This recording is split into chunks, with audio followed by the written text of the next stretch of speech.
Redemption इन instalment या फिर drawing of lots, मतलब जो रिडेम्पशन करने वाले एक बार में पैसे वापस नहीं करेंगे, फिर कैसे वापस करेंगे, किश्तों में वापस करेंगे। एग्जाम्पल लेके चलते हैं, 6 लाख रुपए के डिबेंचर आउटस्टैंडिंग है, मतलब वापस करना है, ठीक। और फर्म ने कहा हम 3 इक्वल इंस्टॉलमेंट में वापस करेंगे। पहली सिचुएशन में क्या होगा कि हम जो करने वाले हैं ना, उसकी इंस्टॉलमेंट जो बनेगी वो इक्वल बेसिस पे बनेगी। इक्वल बेसिस मतलब समझ में आ रहा है, मतलब 6 लाख 3 बार करोगे तो 2-2 लाख रुपए होने वाले हैं, ठीक। 2 लाख एक साल होंगे, अगले साल फिर 2 लाख रिडीम होंगे, तीसरे साल फिर 2 लाख रिडीम होंगे। इतनी बात समझ में आ रही है। मान लो ये हमें जो 6 लाख रुपए के डिवेंचर रिडीम करने हैं, ये 2020 से स्टार्ट होगा रिडेम्पशन, 31 मार्च से। और अभी हमने क्या बताया, कितनी बार में करने हैं हमें, 3 किश्तों में करने हैं, 2-2 लाख की 3 किश्तें हो जाएंगी। और 2020 से रिडेम्पशन स्टार्ट हो रहा है, तो यहाँ पे कितने हो जाएंगे, 2 लाख रिडीम। अगले साल 31 मार्च के 2021 को फिर कितने रिडीम करेंगे, सही है। फिर उसके बाद 2022 31 मार्च कितने रिडीम करें, खत्म हो जाएंगे सारे के सारे, ठीक। ये जो रिडेम्पशन यहाँ से स्टार्ट हो रहा है, हमारा क्या काम है, इससे एक साल पहले क्या बना लें, टीआरआर बना लें, मतलब 2019 31 मार्च कितना डीआरआर रेडी करा जाएगा। देखो जब रिडेम्पशन हो रहा होता है, भले ही तुम इंस्टॉलमेंट में करो, तुम्हें पूरे के पूरे 6 लाख का 10% बनाना है। ये नहीं करना है कि 2 लाख का 10% बनाए, फिर 2 लाख का 10% बनाए। एक बार शुरुआत में ही जब से स्टार्ट हो रहा हो, उससे पहले वाले फाइनेंशियल ईयर में फुल डीआरआर रेडी कर लेना। तो मतलब हम कितने बनाने वाले हैं, 6 लाख का। लेकिन इन्वेस्टमेंट के साथ ऐसा नहीं है, इन्वेस्टमेंट जितने रिडीम हो रहे हैं उसी हिसाब से करी जाती है। इसके नेक्स्ट मंथ 30 अप्रैल को नेक्स्ट स्टेप हमारा क्या रहता है, एक प्रोसेस फॉलो हो गया गवर्नमेंट का, दूसरी रेगुलेशन क्या है, डीआरआई करनी है, सही है। कितनी डीआरआई करनी होगी, 15% करनी होगी, लेकिन किसकी, पहली इंस्टॉलमेंट की, ठीक। मतलब 2 लाख की 15%। नेक्स्ट प्रोसीजर क्या होता है हमारा, रिडेम्पशन से पहले एक और प्रोसेस होता है, एनकैश करने का होता है ना। तो यहाँ पे एनकैश करना चाहिए, फिर रिडेम्पशन करनी चाहिए, लेकिन अब एनकैश नहीं करेंगे। क्यों नहीं एनकैश करेंगे, अगर तुम यहाँ पे इसको एनकैश करो तो तुम देखोगे फिर अगले साल हमें एक और करना है, फिर इन्वेस्ट करोगे, है ना। और इधर देखोगे फिर आगे रिडीम करना है। तो इससे अच्छा एनकैश मत करो, हमें इन्वेस्टेड तो रहना है ना, इसके लिए अगर पॉलिसी फॉलो हो रही है तो इसके लिए भी तो होगी। तो अगर तुमने यहाँ एनकैश कर लिया तो यहाँ फिर से इन्वेस्ट करोगी, इससे अच्छा मत एनकैश करो। समझ में आ रहा है। तो एनकैश करने का काम अभी तो नहीं होगा। क्यों, क्योंकि अगला हमने देख लिया एक और रिडेम्पशन होना है और सेम फिगर का होना है ना। तो इसका मतलब कोई इसमें चेंज नहीं आना, मतलब एनकैश का काम शॉर्ट हो गया। अब क्या करें, अपना वही ड्यू करा के रिडेम्पशन कर दिया जाएगा। 2 एंट्री में रिडेम्पशन होता है, सही है। रिडेम्पशन हो गया, नेक्स्ट स्टेप हमारा क्या रहता है, रिडेम्पशन के बाद नेक्स्ट स्टेप रहता है जनरल रिजर्व में ट्रांसफर करना। डीआरआर आपने 6 लाख का 10% पूरा बना लिया है, पूरा का पूरा ट्रांसफर कर दें। अगर तुम देखो हमने क्या बताया था, क्यों डीआरआर आप ट्रांसफर करते हो, क्योंकि आपकी लायबिलिटी साइड में डिबेंचर नजर आ रहे होते हैं और डीआरआर भी नजर आ रहा होता है, सही है ना। आपके डिबेंचर तो रिडीम हो जाते हैं सारे के सारे, तो हम कहते हैं कि आप डीआरआर भी अपना खत्म करो। लेकिन इस सिचुएशन में क्या हुआ है, इस सिचुएशन में सारे के सारे डिबेंचर नहीं हटे हैं, है ना। कितने हटे, 2 लाख के एक्सटेंट तक के डिबेंचर गायब हो गए होंगे, 6 के थे अब 4 दिख रहे होंगे। तो तुम्हें रिजर्व भी सिर्फ कितना हटाना है, पूरा ना हटाओ, 2 लाख का 10% हटाओ, बाकी पड़ा रहने दो। समझ में आ रहा है। मतलब अगर 4 लाख डिबेंचर आगे नजर आने वाले तो रिजर्व कितना नजर आए, 40,000। पिछली बैलेंस शीट में 6 लाख नजर आ रहे होंगे, डिबेंचर रिजर्व 60,000 का नजर आ रहा होगा, और अब की कितना नजर है, तो कितना हटाएंगे खाली।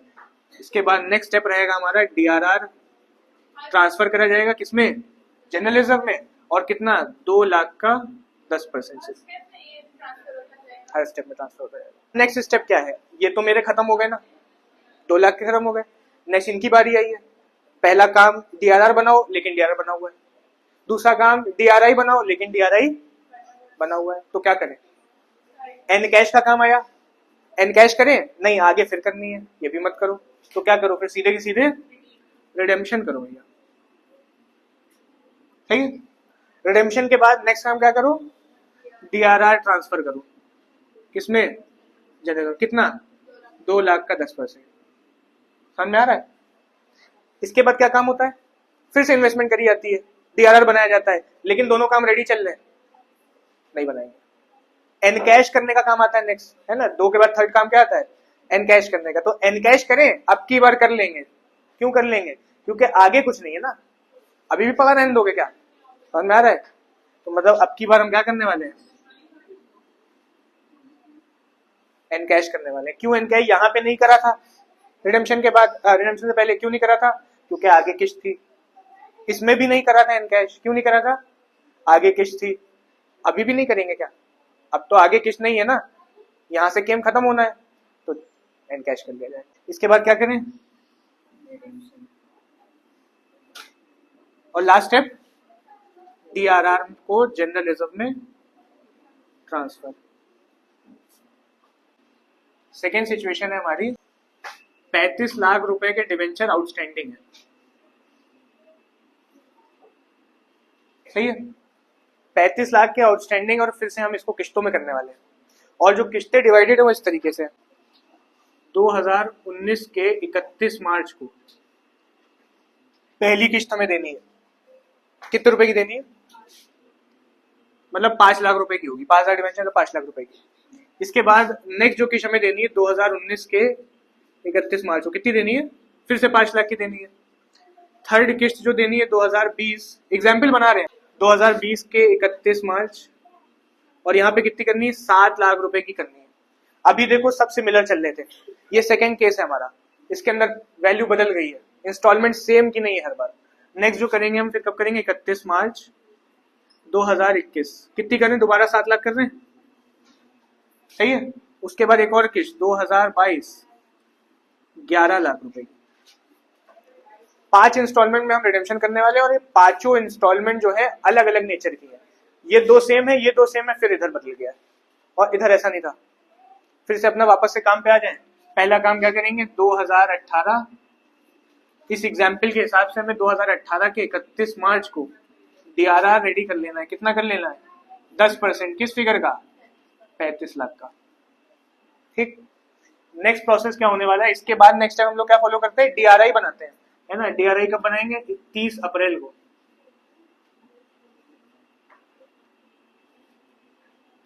किस फिगर का बनाएंगे, पूरे के पूरे 35 लाख का बना ले कि सिर्फ 5 लाख का बनाए, 5 लाख का। डीआरआई हमेशा जो इंस्टॉलमेंट है, जो किस्त है पहली उसका, ठीक, 15%। डीआरआई कितना, 15% किसका, पहली इंस्टॉलमेंट। अब इसको भूल जाओ, इधर ध्यान दो, ठीक है, 5 लाख का। नेक्स्ट स्टेप हमारा क्या रहता है, एनकैश करने का। पर क्या एनकैश करें या ना करें, अभी हमने यहाँ पे है, हमने आगे देखा, फिर से करना है। एनकैश करोगे फिर इन्वेस्ट करने बोलेगा, क्या बेवकूफी करना, इससे अच्छा मत करो, ठीक। फिर क्या करें, रिडेम्पशन करें, रिडेम्पशन कर दो।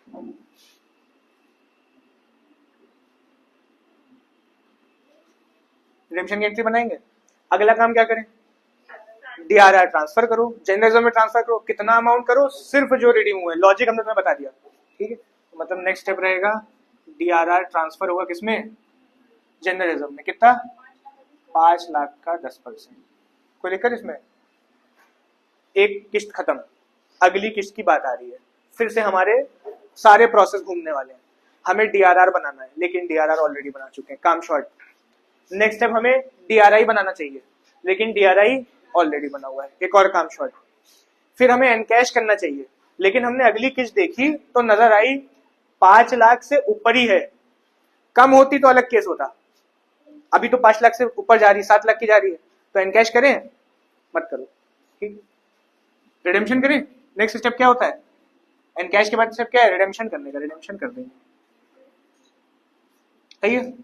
रिडेम्पशन के बाद डीआरआर हमारा ट्रांसफर भी होगा, काहे में ट्रांसफर होगा, कितना, फिर से 5 लाख का 10%, जो किस्त पे ऑफ हो रही है उससे उतना पोर्शन। तो पूछना है, यहाँ तक की भी काम खत्म, 2 किस्तें पे ऑफ हो गई। जब थर्ड किस्त है फिर से फ्रेश स्टार्ट करना, फिर से सोचना क्या डीआरआर बनाए, नहीं बनाए, डीआरआई बनाए, बनाएंगे।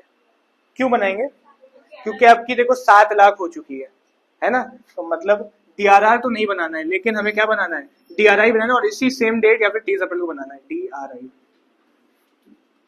कितना बनाएंगे, 7 लाख का 10% नहीं, 5 लाख तो ऑलरेडी से बना हुआ है। कितना बच रहा है बनाने को? 5 लाख का ऑलरेडी बना हुआ चलता चला आ रहा है, 2 लाख का बचा हुआ है, मतलब 15%। 7 लाख का ऑलरेडी हो जाएगा वो, क्योंकि 5 लाख चलता चला आ रहा है, 7 लाख की हमारी किस्त है। नेक्स्ट स्टेप क्या है? एनकैश करने का। एनकैश करें, आगे देख रहे हैं एक और किस्त है 7 लाख की। अगर ये छोटी किस्त होती तब कर लेते हैं एनकैश, जो कि आगे केस की बात है। समझ में आ रहा है कुछ? तो एनकैश का काम नहीं करेंगे, रिडीम करें, रिडीम कर देंगे। सही है। रिडेम्पशन के बाद क्या करेंगे? डीआरआर ट्रांसफर करेंगे। काहे में? जनरल। कितना? 7 लाख का 10%। कोई दिक्कत इसके अंदर? नेक्स्ट स्टेप क्या होने वाला है? फिर से इन्वेस्टमेंट का होने वाला है, पर इन्वेस्टमेंट हमारी चलती चली आ रही है। कितने की चलती चली आ रही है? 7 लाख की 10%। और अगली किस्त भी 7 लाख की, ज्यादा होती तो कुछ बदलते, सेम किस्त है, कुछ नहीं करेंगे। ठीक। नेक्स्ट स्टेप क्या होगा? एनकैश करने का। क्या एनकैश करें? एनकैश भी ना करो, क्योंकि अभी एक और इंस्टॉलमेंट 8-11 लाख की बची हुई। फिर रिडीम करें, रिडीम कर देना। ठीक। समझ में आ रहा है कुछ? डीआरआर ट्रांसफर करें, कितना? 7 लाख का 10%। नेक्स्ट स्टेप, यहां तक फिर से फ्रेश स्टार्ट सोचना। डीआरआर बना चुके, बनाना नहीं, डीआरआई बनानी पड़ेगी। क्यों बनानी पड़ेगी? इंस्टॉलमेंट बड़ी है, 11 लाख की है ना, तो डीआरआई इन्वेस्ट करेंगे हम, लेकिन कितनी करेंगे? 7 लाख की ऑलरेडी बनी हुई है, 4 लाख की और बना लो। कितने परसेंट? 15%। पूछना है? एनकैश करेंगे, एनकैश भी करेंगे, क्योंकि अगली किस्त बची नहीं है ना। सही है। एनकैश के बाद फिर रिडेम्पशन। रिडेम्पशन सही है। रिडेम्पशन के बाद डीआरआर को ट्रांसफर कर देंगे। काहे में? काम खत्म। सही है। एनकैश भी हो गया, सारा डीआरआर भी खत्म, डीआरआई भी खत्म, कंप्लीट हो गया। ये हमारी समरी है, अभी करा नहीं है, रिंच से टाइट करना पड़ेगा तुम्हें पेज। इसके बाद तो क्वेश्चन कह रहा है, on 1 April 2018 Gomti limited an unlisted company has a 6008% debenture of 100 each due for redemption at 5% premium in a 3 equal annual instalment. कह रहे हैं 6 लाख रुपए के डिबेंचर है, जो हमने तुम्हें एग्जाम्पल बताया, और 3 इंस्टॉलमेंट में ये रिडीम होने हैं। और रिडेम्पशन भी काहे पे होना है इनका? 5% प्रीमियम पे होना है। और स्टार्ट कब से हो रही है हमारी? 2020 31 मार्च से हमारी ये तुम्हारी जो रिडेम्पशन है ये स्टार्ट हो रही है। ठीक है, यहाँ से हमारा स्टार्ट है, तो जाहिर सी बात है 2021 जाएगा, 2022 तक जाएगा। समझ में आ रहा है? 3 इंस्टॉलमेंट है सालाना वाली। आगे लिखा हुआ है, the company compiled with the requirement with respect to investment made in general government security on 30 April 2019। पास में से जनरल एंट्री, कहते हैं सारा कंपनी ने गवर्नमेंट का जो भी हिसाब किताब था पूरा करा है। ठीक, एंट्रीज पास करनी है, इशू की तो नहीं पास करें, रिडेम्पशन की ही पास करनी है इसकी, क्योंकि इशू की इन्होंने बात नहीं करी हुई। ठीक, सबसे पहले समरी देखो, क्वेश्चन सॉल्व होता चला जाएगा। इसी क्वेश्चन की पूरी समरी है ना। 2019 31 मार्च क्या बनाना है हमें? डीआरआर बनाना है। एंट्री क्या बनेगी? Surplus in statement profit and loss account debit to debenture redemption reserve. कितने रुपए बनाए? 6 लाख का 10%, 60,000।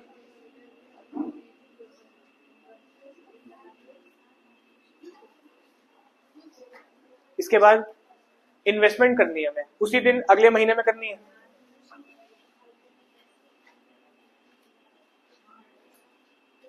Debenture redemption investment account debit to bank account. पूरी फिगर की तो करते नहीं है, सिर्फ इसका 10% लिखा भी हुआ है साफ साफ। कितना आएगा? 30,000 रुपए। ठीक है, दोनों कंपाइल हो गए हमारे। थर्ड काम एनकैश हमने समरी में नहीं लिखा हुआ है, तो हम करेंगे भी नहीं, सीधे ये काम रिडेम्पशन पे आ जाए। रिडेम्पशन की एंट्री क्या बनेगी? पहले ड्यू कराते हैं, फिर पेमेंट करते हैं। कब होगा? 2020 31 मार्च, डेट साफ साफ वहां पे लिखी हुई है। और एंट्री क्या बने? पहले ड्यू करा। ड्यू की एंट्री क्या होती है? आपने लायबिलिटी क्रिएट करी हुई डिवेंचर की, उसको क्या कर देते हैं? डेबिट कर देते हैं। साथ में ये प्रीमियम पे भी है, तो किसको डेबिट करें? प्रीमियम ऑन रिडेम्पशन को भी डेबिट करो। सही है। डिवेंचर को कितने से करें? 2 लाख रुपए से, फेस वैल्यू से। प्रीमियम कितने करें? 5% ऑफ फेस वैल्यू, तो कितना होगा? 2 लाख का 5%, 10,000। तो पूछना है इसके अंदर। और ड्यू कराएंगे टू डिवेंचर होल्डर अकाउंट, 2,10,000 रुपए। नेक्स्ट एंट्री क्या बनेगी? पेमेंट की। किस दिन बनेगी? 2020 31 मार्च, सेम डे।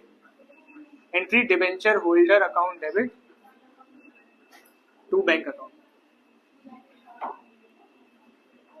2.1 लाख, 2,10,000 रुपए। यहाँ तक काम कंप्लीट हो गया। नेक्स्ट कह रहा है डीआरआर को जनरल रिजर्व में ट्रांसफर कर दो। कर देते हैं। एंट्री क्या बनेगी, किस दिन होगा, इसी दिन होगा ना, 2020 के 31 मार्च। डीआरआर आपने लायबिलिटी क्रिएट करी थी, क्या कर देंगे, डेबिट कर देंगे। और किसमें डाल दें, जनरल रिजर्व की लायबिलिटी नई क्रिएट कर देंगे। कितने रुपए डालें, पूरे के पूरे के सिर्फ 2 लाख का 10%, मतलब 20,000 रुपए। कोई दिक्कत है इस बात में, ठीक। आगे देखें, कोई एनकैश कोई इन्वेस्टमेंट नहीं है, सीधे सीधे रिडेम्पशन फिर से ड्यू कराओ, पेमेंट करो। कब होगा, 2021 31 मार्च। एंट्री क्या बनेगी, ड्यू कराए, फिर से सेम एंट्री रिपीट हो जाएगी। Debenture debit premium on redemption account debit to debenture holder. 2 lakh से फिर से प्रीमियम कितना है, 10,000 रुपए, 2,10,000 रुपए का पेमेंट कर दें। 2021 31 मार्च। Debenture holder account debit to bank, कितने रुपए, 2,10,000 रुपए। यहाँ पे भी 2,10,000 रुपए, सही है। इसके बाद क्या होना है, यहाँ तक काम कंप्लीट। जनरल रिजर्व में ट्रांसफर किस दिन, same date. Entry DRR cancel करना है, डेबिट किससे डालेंगे, टू जनरल रिजर्व अकाउंट। कितने रुपए, 20,000 रुपए। फिर से 10% उस किस्त का जो कि रिडीम हो गई है। ये काम कंप्लीट हो गया, यहाँ तक कंप्लीट। थर्ड पे आ गया, और थर्ड पे हमें पहले दिख गया एनकैश करना है, तो हम एनकैश कर लेंगे। एंट्री एनकैश की क्या बनती है, बैंक डेबिट हो जाता है to debenture redemption investment account. कितने रुपए से, जितने से आपने बनाई थी, कितने से बनाई, 30,000 रुपए से बनाई थी, 30,000 से खत्म कर दो।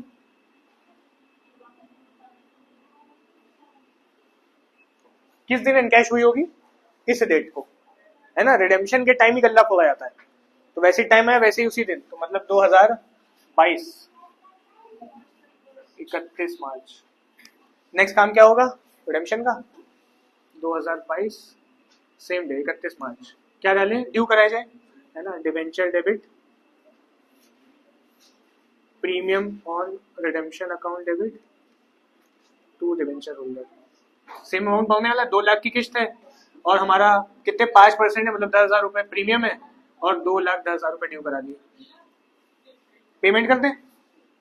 Debenture holder account debit to bank account, 2,10,000 रुपए। कोई दिक्कत इसके अंदर। लास्ट काम रह गया है ट्रांसफर का। फिर से डीआरआर हमारा डेबिट हो जाएगा, कैंसिल आउट हो रहा है, टू जनरल रिजर्व। कितने रुपए, 20,000 रुपए। अब देखो तो सारा का सारा डीआरआर भी खत्म हो गया, सारी किस्तें पे ऑफ हो गई, काम कंप्लीट हो गया।